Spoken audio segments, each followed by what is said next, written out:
Bem-vindos a mais um episódio de Dias do Clube com História. 3 campos andaram ligados à história do Futebol Clube do Porto. Primeiro, o Covil. Era o antigo campo dos Salgueiros e ficava nos terrenos onde hoje se encontra o denominado Parque do Covil. Depois, o Amial, que era o campo do Sport Progresso e que ficava perto da Rua do Amial e que tinha como limite a Travessa do Amial, hoje designada por Rua Carlos Ramos. E por fim, o Estádio do Lima, que era propriedade do Académico Futebol Clube e que ficava onde hoje é a zona do Lima 5, sendo ainda nos nossos dias possível ver parte das bancadas em completas ruínas. Das valorosas equipas estrangeiras que visitaram a cidade do Porto para defrontar o Futebol Clube do Porto, poucas foram as que pisaram o terreno arenoso do Campo da Constituição.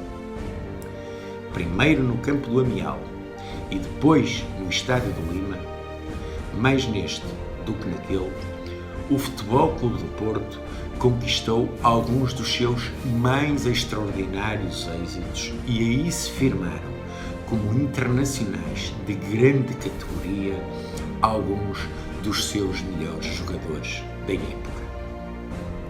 O formoso Campo do Amial passou a ser como que uma segunda casa. O Futebol Clube do Porto queria-lhe tanto como se seu fosse, pois foi lá que conquistou os mais lisonjeiros triunfos em variadíssimos torneios e jogos. Mas um dia, a mão do homem levantou-se, de pai picareta em punho, e o Campo do Amial sofreu o seu golpe da morte. Entretanto, o Campo da Constituição continuava a ser palco de vivas lutas. Entalado entre casas e quintais, não havia possibilidades para o alargamento que se impunha. E o Estádio do Lima passou então a ocupar o lugar do Campo do Amial. Talvez não com tanta insistência. Não se cansava, entretanto, de se beneficiar o Campo da Constituição. Mas, naturalmente, havia um limite para além do qual não se poderia passar. Seria como que o prolongar de uma agonia que já vinha de longe. E o Estádio do Lima era um recinto multidisciplinar do Académico Futebol Clube, com um campo de futebol que era um dos primeiros relevados da Península Ibérica.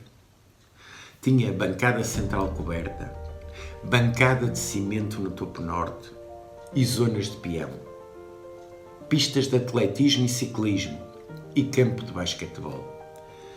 Havia ainda um pavilhão e o belo edifício sede social que se situava em terrenos da propriedade da Santa Casa da Misericórdia, limitados pelas ruas da Constituição, da Alegria, do Lima e de Costa Cabral.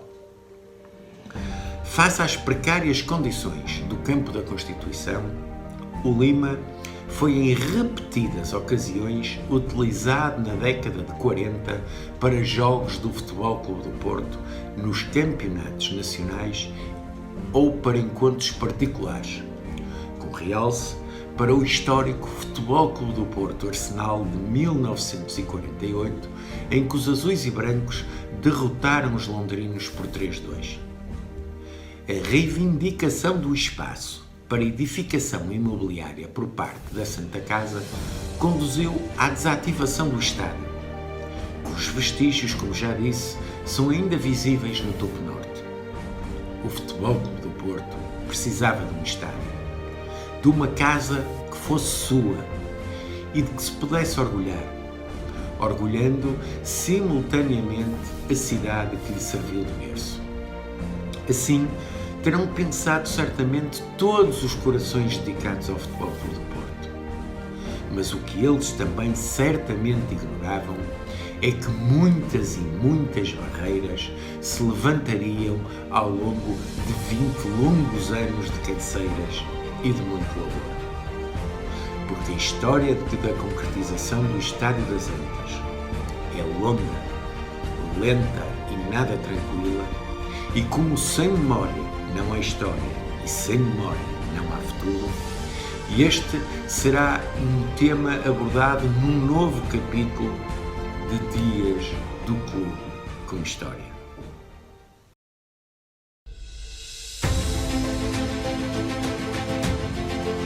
O portista vive, subsiste, é eterno. O portista sente, sofre, luta. O portista quer, pede e exige. O portista junta, acumula e ganha.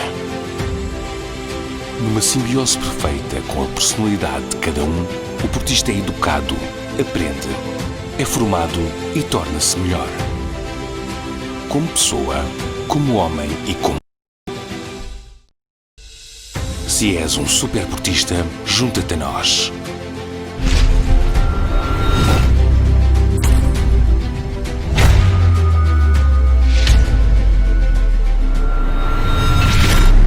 Superportista, dragão indomável.